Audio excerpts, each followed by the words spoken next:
भूतिया दुल्हन। सही सुना आप लोगों ने। दरअसल आज के हमारे इस कंसेप्ट का, कंटेंट का, स्टोरी का मेन टाइटल ही है भूतिया दुल्हन। दरअसल ब्रिटिश सत के आज के इस एपिसोड में आप लोग एक ऐसी खौफनाक, हैरान कर देने वाली कहानी सुनने वाले हैं ना दोस्तों। सच बता रहा हूं, जिसे सुनने के बाद अगर आप लोगों की नए घर में शिफ्टिंग की प्लानिंग चल रही है, चाहे वो किराए का घर हो या फिर रीसेल में खरीदा हुआ आपका खुद का, ऊपर से नीचे तक कांप जाएंगे सुनने के बाद। जरूरत से ज्यादा घबरा जाएंगे, 50 बार सोचेंगे शिफ्ट करने से पहले, क्योंकि ये घटना है ही इतनी ज्यादा रियल और इतनी ज्यादा खौफनाक। दरअसल ये घटना आज से ठीक ठीक 16 साल पहले पुणे नाम के शहर में बीती, एक ऐसे परिवार के साथ जो कि एक नॉर्मल परिवार था। उनका ये भूत प्रेतों से कोई रिलेशन ही नहीं था, ना ही जिंदगी में कोई ऐसा काम किए थे कि जिनकी वजह से किसी की और जिंदगी में परेशानी आई हो और वो पैरानॉर्मल एक्टिविटीज से जुड़ गया हो। मतलब दूर दूर तक कोई रिलेशन नहीं। दरअसल इस परिवार में 4 लोग थे, माता पिता और उनके 2 बच्चे, दोनों ही लड़के। एक का नाम था रोहित और दूसरे का नाम था किशन। उस समय आज से 16 साल पहले रोहित की उम्र ठीक 8 वर्ष थी और जो किशन था उसकी उम्र 6 वर्ष थी। ये परिवार महाराष्ट्र के एक छोटे से गांव में रहा करता था। ज्यादा अच्छे नहीं थे ये फाइनेंशियल कंडीशन में। इस वजह से ये लोग अपने गांव में डिसाइड करते हैं कि क्यों ना शहर जाया जाए। शहर में जाकर अच्छा काम ढूंढेंगे, अच्छा पैसा मिलेगा, अच्छी जगह रहने को मिलेगी, बच्चों की अच्छी पढ़ाई होगी। सब लोग जिंदगी में उन्नत करने के लिए ये सोचते हैं कि हम अपने से बड़े शहर में जाकर शिफ्ट हो जाए। उस परिवार वालों ने भी यही सोचा और बस इसी एक सोच के साथ वो पुणे शहर आ गए, जहां पर उन बच्चों के नाना नानी, मामा मामी रहते थे। दरअसल पहले ही दिन जब वो वहां पर पहुंचे तो अपना सामान बच्चों के नाना नानी के घर पे रख दिया। अब क्या होता है, पहले ही रात को वो घर ढूंढने के लिए निकले, लेकिन ठंड का मौसम था, ठंड कुछ ज्यादा ही बढ़ गई थी और घर मिलने में तकलीफ हो रही थी। तो ये लोग सोचते हैं कि नहीं यार, अभी नहीं हो पाएगा, नहीं मिल पाएगा, रात का वक्त हो चुका है, कल दिन में ढूंढेंगे, अभी चल के सो जाते। फिर से रिटर्न ये लोग बच्चों के नाना नानी के घर पे आ गए, पूरी रात वहां पर बिताए।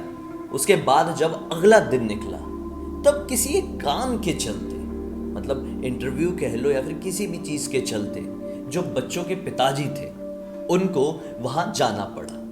अब घर पर कौन बचे? बच्चों की माँ और दोनों बच्चे। क्या होता है, दिन का वक्त कब निकल जाता है, क्योंकि जो बच्चों की माँ थी अपने मायके बहुत दिन बाद आई थी, तो वो अपने परिवार वालों के साथ समय बिताने लगती है। फिर पता ही नहीं चलता है कि दिन का वक्त कब निकल जाता है और फिर से आ जाती है वो ठंड की ठिठुरती हुई खाली रात। इस रात को अब इन लोगों ने सोचे कि नहीं यार, ज्यादा हो गया है, इस तरह से अपना घर डिसाइड ना करना, अपना घर ना लेना गलत है। कुछ भी हो, मैं अपने माता पिता जो कि वृद्ध हो गए हैं उनके घर पर रुकी हुई हूँ। एक काम करती हूँ, अगर बच्चों के पिताजी मतलब मेरे हस्बैंड नहीं आ रहे हैं तो मैं ही बच्चों को लेकर थोड़ा बाहर टहलती हूँ और घर ढूंढ लूंगी। दोनों बच्चों को पकड़ी और बाहर की तरफ निकल गई, घर ढूंढने लगी। टेम्परेचर लगातार गिरा जा रहा था और सर्दीली हवाएं भी चल रही थी।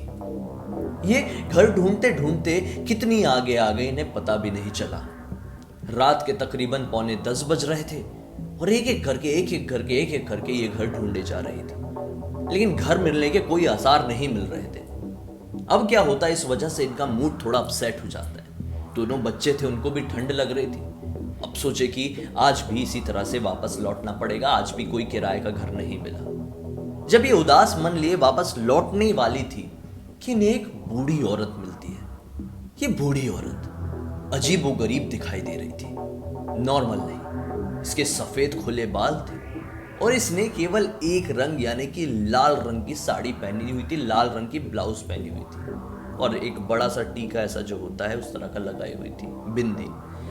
वो औरत कहती है उनसे कि क्या हुआ, आप बहुत परेशान दिख रही हो और इतनी रात गई, इतनी ठंड में यहाँ क्यों घूम रही हो सुनसान इलाके में? तो बच्चों की जो माता थी, मतलब रोहित की माँ, वो कहती है कि देखो, हम गांव से आए हुए हैं और हमें एक घर चाहिए और घर मिल नहीं रहा है, 2 रातें बीत चुकी है, परेशानी हो रही है। वो बूढ़ी औरत कहती है कि अरे फिक्र करने वाली क्या बात है, घर मेरे पास है, लेकिन उसका किराया 200 रुपए लगेगा। तैयार हो तो बताओ। आज से 16 साल पहले की बात है, 200 रुपए में ऑब्वियसली घर मिलता रहा होगा। फिर क्या होता है, वो भी खुश हो जाती है, बोलती कि ठीक है हम ले लेते हैं। तो वो औरत कहती है कि ठीक है, कल 12 बजे दोपहर में इस जगह पर पहुंच जाओ, मैं आप लोगों को चाबी वाबी दे दूंगी और फिर मुझे काम है, मैं निकल जाऊंगी, आप अपना काम वाम कर लेना, अपना घर शिफ्ट कर लेना, साफ सफाई कर लेना। ये खुश हो जाती है और अपने घर यानी कि अपने मायके पहुंच जाती है। इनके हस्बैंड वहां पर आते हैं, उन्हें सारी बात बताती है, वो भी खुश होते हैं। अब आता है तीसरा दिन, मतलब तीसरा दिन जबकि उस औरत ने अपने घर पर उन्हें बुला ली थी। वो लोग पहुंचते हैं बताए हुए एड्रेस पर। वो बूढ़ी औरत उन्हें चाबी देती है और अपने काम के लिए जल्दी से निकल जाती है। ये लोग भी अब अपने कदम उस नए घर की तरफ बढ़ाते हैं। जैसे ही उसका दरवाजा खोलते हैं तो क्या पाते हैं, अंदर से बहुत ही बुरी बदबू आ रही है और जो पूरा घर है उसमें मकड़ी के बड़े बड़े जाले लगे हुए हैं, जरूरत से ज्यादा गंदा घर है। ये लोग हैरान होते हैं और समझ जाते हैं कि अच्छा ये कारण था जो 200 रुपए किराया इतने कम में हमें मिल गया। अब क्या कर सकते थे, ये लोग अपना सामान वामान शिफ्ट करने लगते हैं, साफ सफाई करते हैं और अब बिताते हैं उस घर में अपनी पहली रात।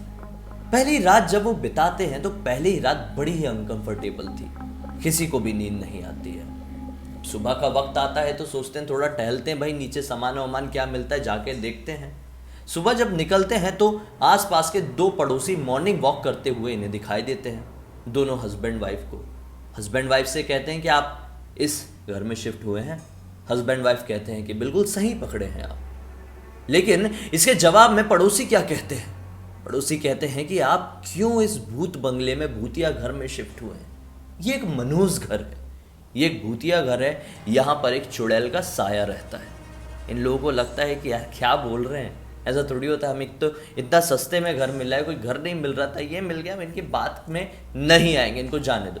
हाँ हूँ करते हैं और आगे अपने काम के लिए निकल जाते हैं। अब आती है उसी दिन की रात।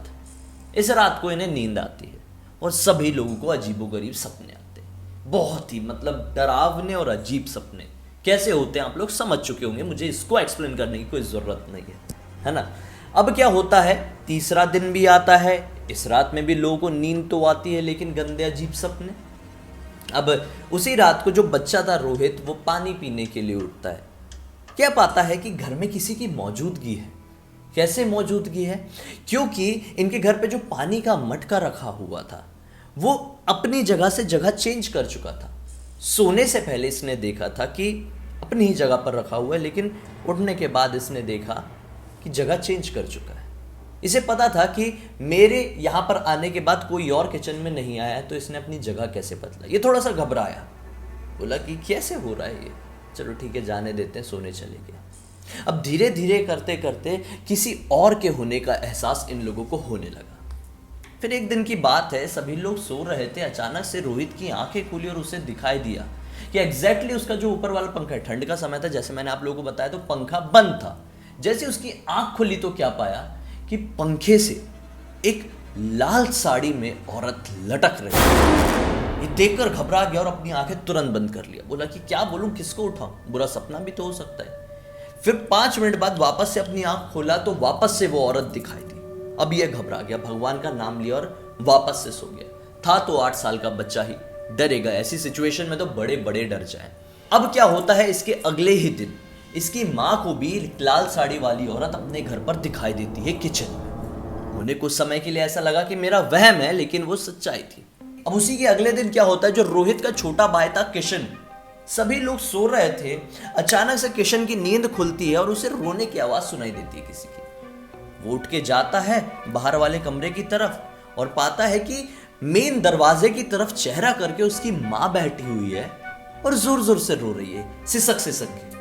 ये घबरा गया, बोला माँ क्यों रो रही है।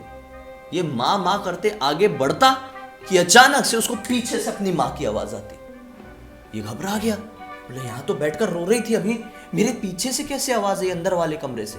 ये भागते हुए गया तो सभी लोग सो रहे थे, मतलब रोहित और रोहित के पिताजी सो रहे थे, किशन और माँ जागी हुई थी। माँ उठ के बैठी थी और बोली कि किशन तू कहाँ गया था। तो किशन अपनी माँ को बोलता है, माँ मैं आपको बाहर देखने के लिए गया था, आप बाहर वाले कमरे में बैठ के रो क्यों रही थी। माँ कहती है कि कैसी बात कर रहा है, मैं तो यहीं पर सो रही थी, तू मेरे बाजू से उठ के गया है। किशन हैरान था। किशन ने अपनी माँ को पूरी बात बताई। माँ को लगा शायद कोई वहम है, ये सो गए, लेकिन जब सुबह उठी माँ तो माँ को समझ में आया कि नहीं यार ये कुछ गड़बड़ है, सभी लोगों के साथ कुछ प्रॉब्लम हो रही है। आखिरकार इनके पिताजी से बात की गई तो पिताजी ने बोले शायद कोई वहम होगा। लेकिन एक दिन की बात है, ये लोग अपने घर पे सो ही रहे थे अगले दिन, और अगले दिन हाँ डेली ये कांड हो रहा है। ये अपने घर पे सो ही रहे थे कि अचानक से अपने ही घर के अंदर वाले कमरे से इन्हें जोर जोर से किसी के हंसने और रोने की आवाज सुनाई देने लगी। जब पिताजी उठे बोले मैं देखता हूं कि क्या हो रहा है।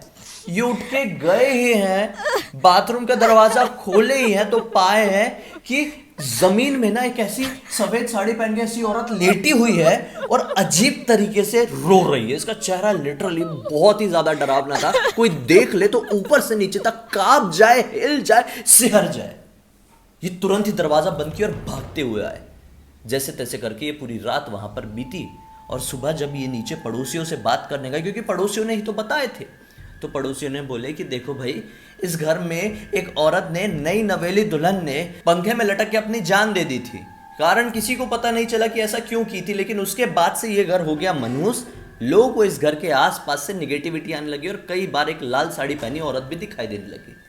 बस इन लोगों ने ठान लिया कि यार ये तो बड़ी प्रॉब्लम वाली बात है, इस घर को हम इस अमावस से पहले छोड़ देंगे, क्योंकि अमावस होती है एक खतरनाक रात। इस रात कुछ भी अनहोनी हो जाती है। ये लोग डिसाइड करते हैं और किस्मत से इन्हें नया घर मिल जाता है। अब जिस दिन अमावस थी उसी दिन इन लोगों ने अपना पूरा सामान शिफ्ट किए थे। किशन और किशन की माँ अपने मतलब नाना नानी के घर सो रहे थे, किशन के नाना नानी के घर पर सो रहे थे। और जो रोहित है, रोहित के पिताजी अपने उसी चुड़ैल वाले घर में मतलब बाहर की तरफ सो रहे थे। अंदर सोने की इनकी हिम्मत थी, क्योंकि अभी शिफ्ट हुआ था पूरा सामान, थोड़ा बहुत बाकी था, ये सुबह ले जाने की सोचे। अंदर सोने की हिम्मत नहीं थी, इसलिए इन लोग बाहर सो रहे थे। सोए हुए यही कोई 2 घंटे बीते थे, रात के 2:30-3 बजे ही थे कि अचानक से रोहित की आंखें खुलती है। रोहित को दिखाई देती है अपने ही सामने वो लंबी सी चौड़ी सी औरत जिसने लाल रंग की साड़ी पहनी हुई थी और बड़ी क्रीपी तरह से इन दोनों को देखकर हंस रही थी। अचानक से उसके पीछे से 3 औरतें और आ गई। अब ये टोटल 4 औरतें हो गई और ये लोग बड़ी अजीब तरीके से हंसने लगे। रोहित को पूरा यकीन था कि ये सपना नहीं है। उसके हाथ पैर काम नहीं कर रहे थे। वो अपने पिताजी को सब कुछ बताना चाह रहा था, दिखाना चाह रहा था, समझाना चाह रहा था, लेकिन वो चाह कर भी अपने हाथ पैर को हिला भी नहीं पा रहा था। अचानक से उसने सोचा कि मैं अपनी आंखें बंद कर लेता हूं। आंखें जैसे ही बंद किया, कान में इस तरह की आवाज आई। ये घबरा गया कि ये किस तरह की आवाज है। अचानक से वो आवाज एक मतलब सेंटेंस में चेंज हो गई। सेंटेंस ये था, आज तो तू यहां से जा रहा है, लेकिन आज के बाद कभी दिखाई दे दिया तो तेरी जान लिए बिना यहां से नहीं जाऊंगी। जैसे उसने ये बात बोली, रोहित ने जोर से चीख दिया। कौन नहीं चीखेगा, कितना ही बड़ा हिम्मत वाला हो यार। चीख दिया। पिताजी उठे, बोले क्या हुआ। पिताजी को सारी बात बताया। फिर जैसे तैसे करके ये पूरी रात बैठे बैठे बिताए बाप बेटों ने। सुबह का वक्त हुआ और इन लोगों ने अपना घर शिफ्ट कर लिया। बस कुछ ही दिनों तक वहां पर रहे, मुश्किल से 1.5 या 2 महीने और। लेकिन इनका मन साथ नहीं दिया, क्योंकि इनके बच्चे को उस चुड़ैल ने, शायद उस डायन, उस भूत ने ये बोली थी, उस भूतिया दुल्हन ने बोली थी कि आज के बाद कभी दिख गया तो तेरी जान लेकर चली जाऊंगी। इनके बच्चे के बारे में ये बात बोली थी। इनका मन साथ नहीं दिया। ये लोगों ने फिर से शिफ्ट कर लिया एक छोटे गांव में और तब से लेकर आज तक अपने उसी गांव में ये लोग रह रहे हैं। पुणे में नहीं रहते। लेकिन आज भी जब भी रोहित बड़ा हो चुका है, अब तो 24 साल का हो गया है, इसका छोटा भाई किशन भी अब बड़ा हो चुका है, हाँ वो भी 21-22 साल का हो गया होगा, जब भी अपने नाना नानी के घर पुणे आते हैं और उस घर के सामने से गुजरते हैं तो इनका जो शरीर है ना, ऊपर से नीचे तक सिहर सा उठता है। और वही रात आज भी इन सभी लोगों को सता जाती है। उम्मीद करता हूं दोस्तों आज की ये कहानी आप लोगों को जरूरत से ज्यादा हैरान कर देने वाली और डरावनी लगी होगी। अब तक इस वीडियो को देखे हैं तो लाइक जरूर कर देना, चैनल को सब्सक्राइब करके बेल आइकन दबा के ऑल के ऑप्शन में क्लिक करना, क्योंकि इसी तरह के हैरान कर देने वाले खौफनाक वीडियोस आप लोगों के सामने डेली लेके आते रहता हूं। इनसा के लिंक इस वीडियो के डिस्क्रिप्शन बॉक्स में क्लिक करके डायरेक्टली वहां पर पहुंच जाइएगा। और इसी तरह की कोई भी कहानी आपके पास है जो पूरी आप दुनिया को सुनाना चाहते हैं तो लिख भेजिए। हो सकता है मेरा अगला वीडियो आप लोगों की कहानी के साथ ही बन रहा हो। चलिए कल फिर से मिलता हूं, तब तक के लिए बहुत बहुत धन्यवाद। आप लोगों का दिन शुभ हो।